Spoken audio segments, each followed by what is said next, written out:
So I see swim goggles, I see a swim cap, and I see syrup. I'm sensing a really big mess in our future, am I right? Oh, you are correct. This is a classic physics thought experiment. Simply stated, it is thus that you can swim as fast in syrup as you can in regular old water.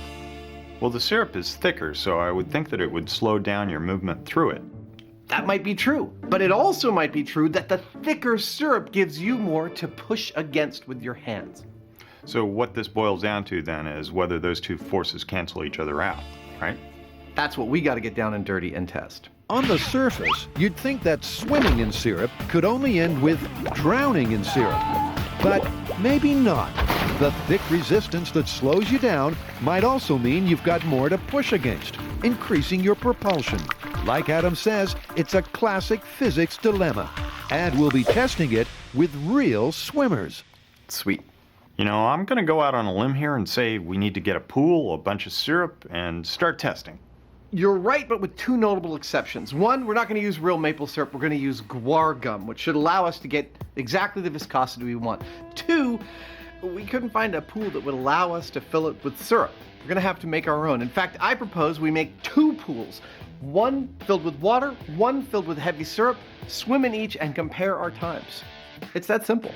Well, let's dive right in. Okay.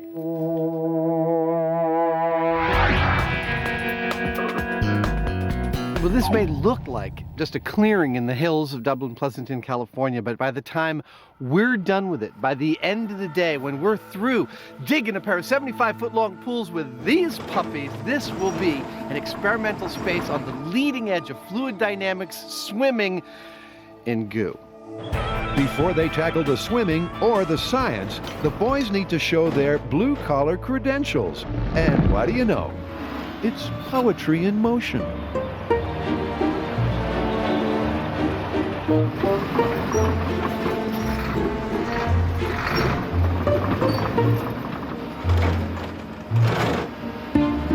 The plan is to fill one trench with plain water, purchased from the city, and the other with water thickened with guar gum. Both of these rustic lap pools need to be 75 feet long. Amazing what you can do with the right tools. That took us about an hour and a half, but now we've got at least a couple hours or more straightening them out, making them into proper pools. We are now about to line these in heavy plastic and fill them with water. And we're using 4 layers of heavy plastic, hopefully to keep any leaks from happening. We've tried to eliminate as many sharp objects on the bottom. Perfect. Wow, it's freaking dark in here. Okay, everybody just stay put. Make sure you hang on to your edges. We're ready for water. An Alameda County fire truck pumps the water. And the plastic lining, bolstered by some hefty plywood decking, seems to be holding. It's turned out to be a heck of a pool. Dude, this thing looks awesome. Dig a hole, you got some plastic, you got a pool, huh?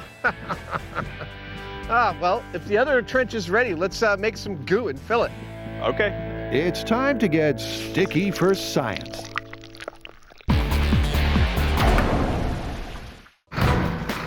It's time to fill our pool with syrup, and the role of syrup today will be played by guar gum. It's a powdered food thickener, and somehow we've got to make 750 pounds of it with 10,000 gallons of water, and that's where this truck comes in. Amazingly, it is uniquely custom built for mixing guar gum with water. So if I'm correct, you place the 50-pound bag right here, slice open the end, and dumps in right there. Exactly right. Have you ever mixed up a guar gum mixture this thick before? We've never mixed it this thick before. We're not even sure if it'll pump. Well, it's better breaking their toys than ours. And let's remember that Adam and Jamie will soon be swimming in this. Oh, dude! It is just gooey, thick, viscous syrup. I mean, forget about swimming. Just getting in it is an accomplishment. Oh! Dude! As trench number 2 fills slowly with goo, Adam's worst fears start to congeal. You know how hard it's going to be to get out of this stuff? Darn near impossible. This will be by far the strangest thing we have ever done. When we're all done with this, 12,000 gallons of syrup ready for scientific testing. Based on what I'm seeing at this point, this stuff in the pit is about as thick as any syrup I've ever seen. So, will we be able to swim fast in it? I don't think so. The theory goes that you might swim just as fast in something really gooey because you're pushing back against a liquid that's more resistant than water. Well, that's the theory, but we're all here to see some action and some flesh. Hey, you ready? I'm ready. Okay, I'll swim first if you don't mind. There's your starting thistle. There's your timer. And these things are so comfy. I've been wearing mine all day. Jamie averts his eyes and bites his tongue, knowing he'll be the next man stripping down to his racing undies. All right. Let's go. On your mark. Ready. This is the first of 3 freshwater sprints. They'll average out the times for a comparison to swimming in syrup. 1572. I'll bet I'll do faster the second time. It's just got to get used to swimming in such a narrow channel. It really doesn't matter how fast he swims, so long as they get a good set of numbers. 1478. But Adam just can't resist showing off for the ladies. A little bit quicker each time. 1462. You want to go? Did you pee in the pool? I did not. And that's good enough for Jamie. He dons the cap and goggles and hands the gun to Adam. I gotta say, I feel less like a swimming coach than a guy defending his house in the middle of the night. You kids get off my lawn! Jamie proves to be more of a distance swimmer. But again, speed isn't the issue. What kind of a swimmer am I? Well, I'm not very fast. I get the job done, that's about it. 24. And now they're ready to swim in something that's more like treacle. This stuff is 1,500 times thicker than water. I know what you're thinking. Of course you're going to swim slower in syrup than you are in regular water. But what if you get more purchase on your paddling hands and so on in something that's thicker? And here's another thought. Molecular bonds in syrup like this are constantly changing. It all depends on the temperature and the speed and the shape of a body moving through the liquid.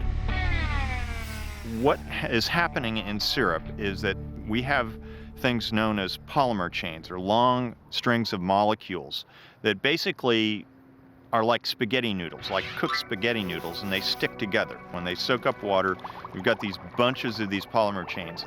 And depending on the speed that you move through them, depending on their thickness and what exactly they're made of, they can either just part and let you go through this mix like water, or they can bunch up, they can become something like the La Brea tar pits.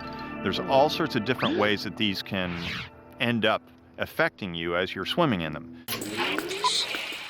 Jamie's right. It's almost impossible to untangle the molecular physics of Newtonian fluids from Einsteinian viscosity. But Adam has a very prosaic prediction.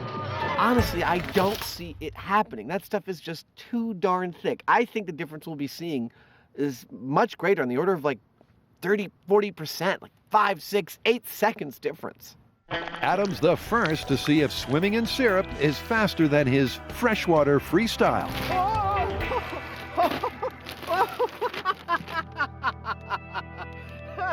Oh, holy crap, that is slippery! He looks fast, but those resounding plops tell a different story. 1862. That was respectably close. That's not that much different. That's only about 3 seconds or so slower. This stuff feels completely bizarre. Oh, it's like being born again. So let's get bored again. 18.94. And again.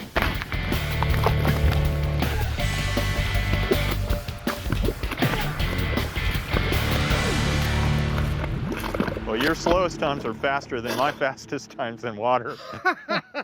And there's more good news to come. Adam's average freshwater times weren't that much different to swimming in syrup. I'm really surprised how fast I was able to go. I would have thought the syrup would slow me down by like a factor of 2, not by a factor of 0.2. But we'd like 2 sets of figures. Time for Jamie to dip his doodle in that cold, cold sludge. Ready, set! It's a lot harder to move it. Come on, you're doing fine. I felt like it took about twice as much effort to swim through it as it would normally in water. Well, your time was 37 seconds. Can I ask you something? Yeah. You ever meet with your guidance counselor in high school and talk about what you wanted to do for a career? And did you ever imagine that it would include this? I actually kind of like this stuff. It's kind of cozy in here. But swimming in it, not so much. No friggin' way! Really? This is much heavier to me. I found that swimming in this stuff made me a lot more tired than swimming in water.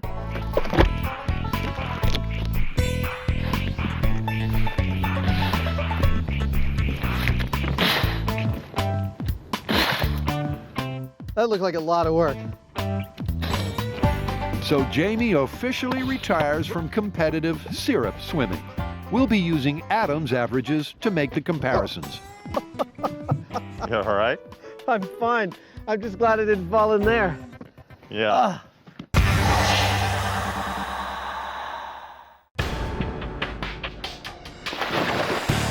We all love syrup on pancakes, but Adam and Jamie are dipping into some complex physics to see if they can swim in syrup just as fast as they can in water. Well, the results are in. We both swam significantly slower in syrup. It's not looking good for the myth. I know, but I'm not willing to let this one go. I'm starting to believe that we might have gotten this whole viscosity thing all wrong.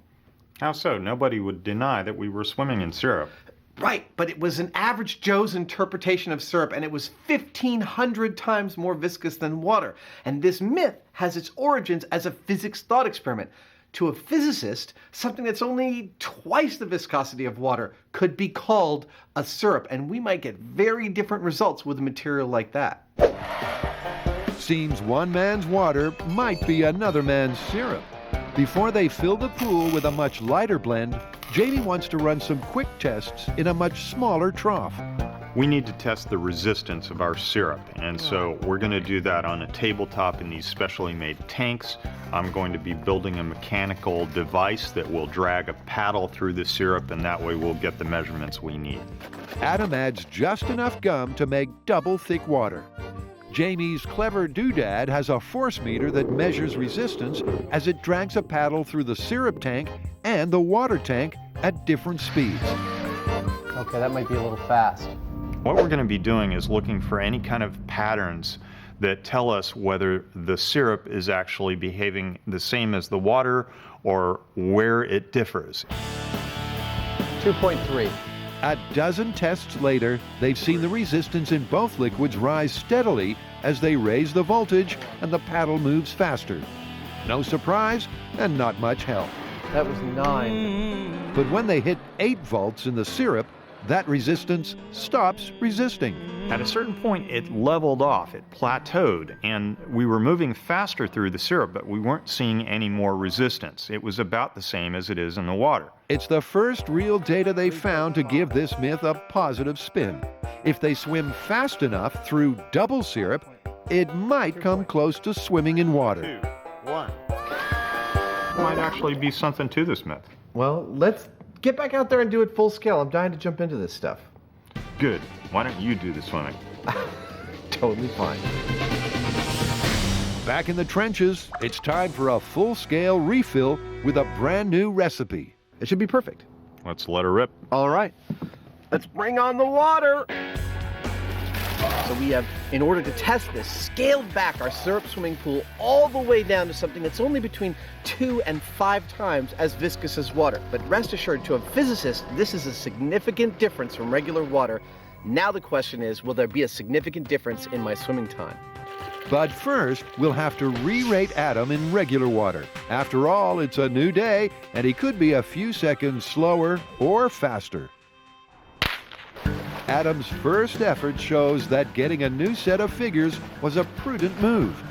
You're there. 13:43. Damn, I was worried that I was out of shape, but that's pretty darn good. Let's go for another one. The average time for all 3 swims is a full second faster than the day before. Why don't we take a quick break and then move into the syrup? Why don't we take a little bit of a reasonable break, and then I'll swim in the syrup. Okay. While Adam takes a well-earned soak, let's reflect on the practical benefits of learning to swim through syrup. You know, somebody's going to be wondering what possible real-world application this is going to have. That person would be ignoring the fact of the great 1919 molasses flood in Boston, in which a massive vat of molasses broke free. Molasses poured into the streets and killed 21 people who presumably had no idea how to swim in syrup. Well, it just goes to show you got to collect those skills to be ready for anything, right? Yeah. Meantime, back at Club Mud, It's gold. Okay, here we go. Whoa! Okay, Adam in syrup twice as thick as water. Adam strikes out again There. and sets a really fast time. 14.02 seconds. Nice! You know what that is? That's significant data. Let's go again. Okay.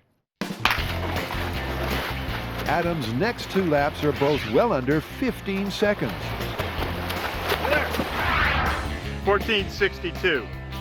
It looks like I'm getting tired and slowing down. A little bit.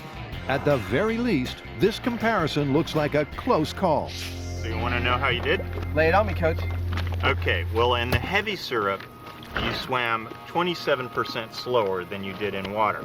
But in the light syrup, you swam 2.8% slower than you did in water. That's Wow. a big difference. Yeah, I mean, I'll wager that the difference between any 3 of my times in either of the water or either of the syrups was greater than 2.8%. Yeah, that's less than half a second variation. It's well within the margin of error. That's a really cool result. In the heavy treacle analog, Adam's times were 28% slower than they were in water, so that's myth busted. Then again, his times in light syrup were much the same as swimming in water, so that's myth confirmed. Obviously, there's a threshold between the two, and I'd like to find where that threshold exactly is, i.e. something that the layperson would call syrup, yet you can swim just as fast in it.